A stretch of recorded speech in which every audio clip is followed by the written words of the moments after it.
On today's episode, we're in the Yamhill-Carlton AVA of Oregon's Willamette Valley with Elk Cove winemaker Adam Campbell as we taste through the Elk Cove Pinot Noir Mount Richmond.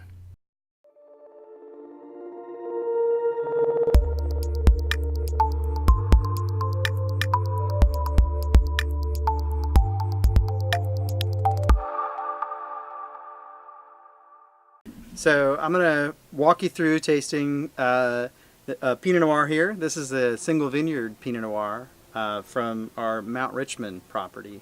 And I chose this because even though it's not our oldest vines, this is a really neat property. And I always try to find single vineyard sites that tell a story. And Mount Richmond's story is that it's a vineyard site that I planted with my folks back in 1996.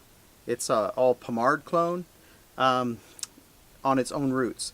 And all that's important because Pommard clone brings a real intensity and dark fruit character to the wine that I love. Being own rooted, these vines have the ability to dig deep for water, and I also just have a real special place in my heart for this wine here. So we'll taste through it.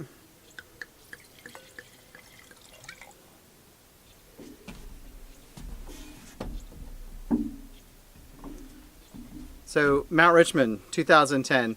As we smell it here, this is a 2010 classic cool climate vintage. To me, what that imparts in the wine aromatically is a lot of kind of fresh fruit flavors. Being that these are marine sediment, sandy soils, this wine has a lot of dark fruit character, so I'm getting a lot of dark cherry. And also probably being that it's a cool vintage, a spicy note to it as well. And I really enjoy that in a wine, especially a kind of black pepper kind of spice. That if it's in the right quantity with the dark fruit and especially dark cherry fruit that this wine has, makes it really nice.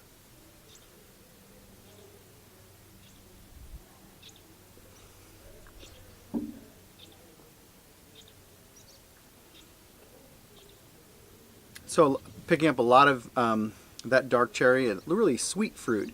I think that this vineyard being a little lower elevation and even in a cool vintage, it gets a little riper than some of our other sites and other sites in Oregon.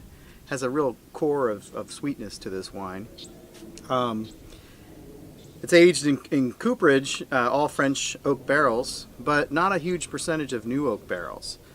So it has some of a kind of a roasted, toasted kind of quality to it, but just a thread in a vintage where we have bigger flavors and a lot more,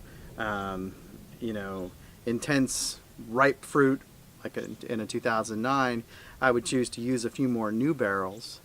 But in this one, this vintage is such a pretty vintage that I would hate to overdo it on the new oak quality. I use mostly medium toast or lighter toast barrels, so it frames the wine with a structure, but not a lot of that roasted, toasted character that you could get from oak. The other thing that this wine has that I think makes it particularly exciting for me as a winemaker is length on the palate. So what we see this particularly with really great vineyard sites, and especially with older vines. I guess these are 15, 16 years old now, and that's when we start seeing not just a nice fruit character to the wine, but a true complexity and really long, lengthy finish. And that's to me what makes a wine be from a good wine to a truly great wine is how long the finish is. So anyway, cheers.